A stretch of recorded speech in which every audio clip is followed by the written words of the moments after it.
You've seen this before. But what does it actually mean? In this video, we'll break it down, step by step, and by the end, you'll master variables in C++.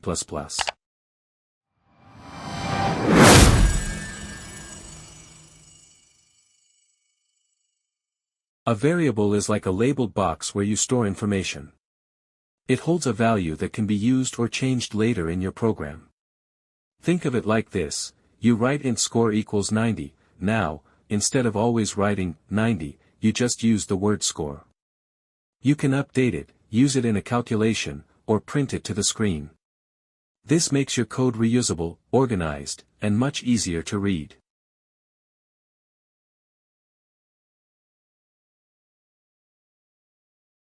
Let's take a deeper look at how variables actually live in your computer's memory.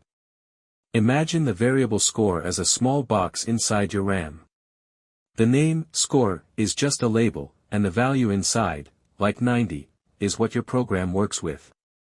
If you change score to 100, you're just changing the content inside that box. Understanding this will help you debug and reason about your programs more clearly. Alright. Let's put your understanding to the test. Imagine we have these three variables: int age equals 25, float height equal 1.75, char grade equals A. Can you guess how these values might be stored in memory? Take a moment to visualize it. Here's what it could look like in memory: a memory block with three labeled cells, age 25, typically 4 bytes. Height 1.75, typically 4 bytes. Grade A, 1 byte. Notice how each data type takes a different amount of space.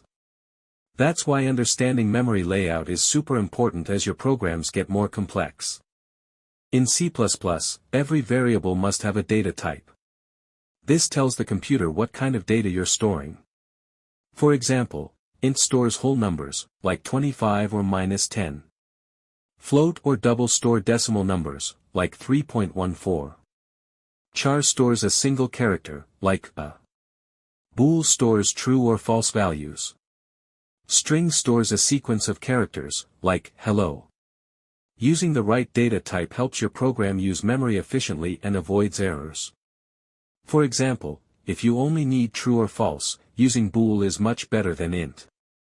C++ is a strongly typed language, meaning it won't let you mix types freely. You can't assign a string to an integer variable without converting it.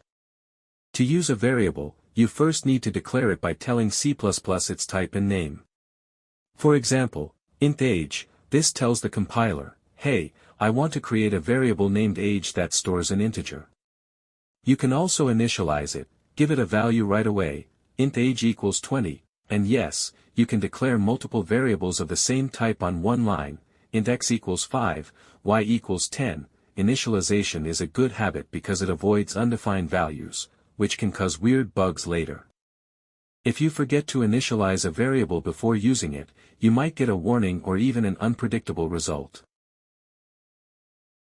Sometimes, you want a value that never changes, like the number of days in a week, or pi. That's when you use a constant. In C++, you declare it like this: const pi equals 3.14159, once declared, you can't modify it. If you try, the compiler throws an error. Constants make your code clearer, safer, and easier to maintain. Choosing the right name for your variable isn't just about creativity, there are rules. In C++, a variable name must start with a letter or an underscore. Can include letters, digits, and underscores. Cannot start with a digit.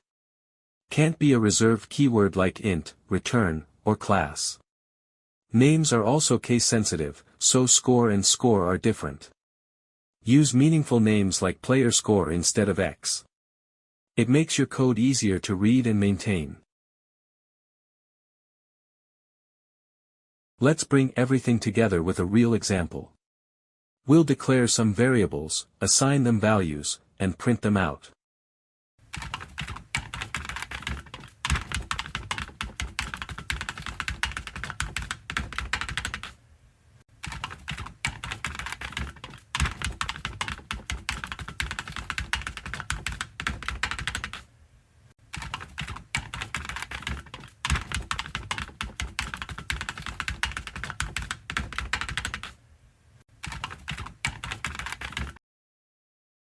In this code, score is an integer.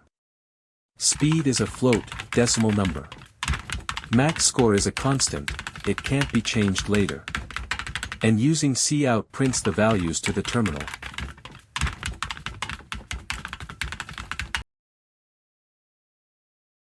Beginners often run into simple but frustrating mistakes. Here are the most common ones to watch out for: forgetting the semicolon at the end of a line. Using an undeclared variable, like typing score equals 90, without declaring int score first. Mismatched types, like trying to store a decimal in an integer. These errors will show up when you compile the code, and the compiler will point you to the problem. Don't worry, it's part of learning. The key is, read the error message carefully, it usually tells you exactly what's wrong. Let's test your understanding with a quick mini quiz. Question 1. Which of the following is a valid variable name? A. int2 score, B. int score underscore 2, C. int float. Correct answer. B. Score underscore 2 is valid. A is invalid because variable names can't start with a number. C is invalid because float is a reserved keyword. What will this code print?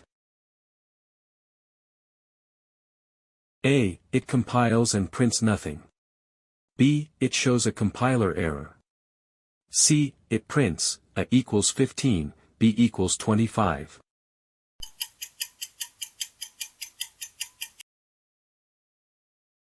Correct answer, B. You cannot assign a new value to a const. Now that you've learned the basics of variables, it's time to put that knowledge into practice.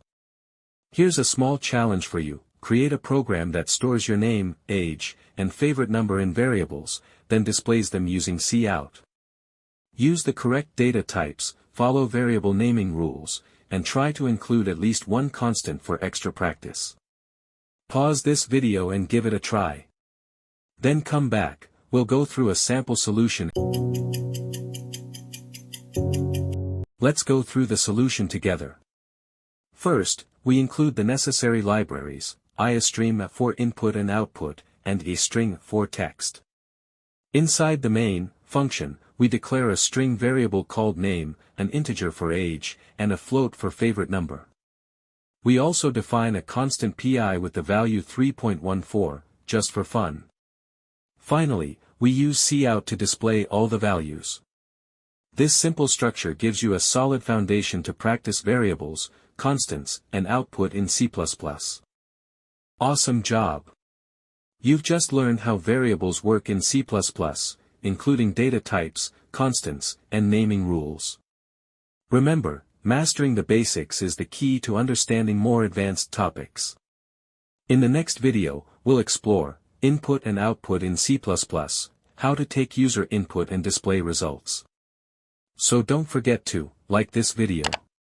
Subscribe if you haven't.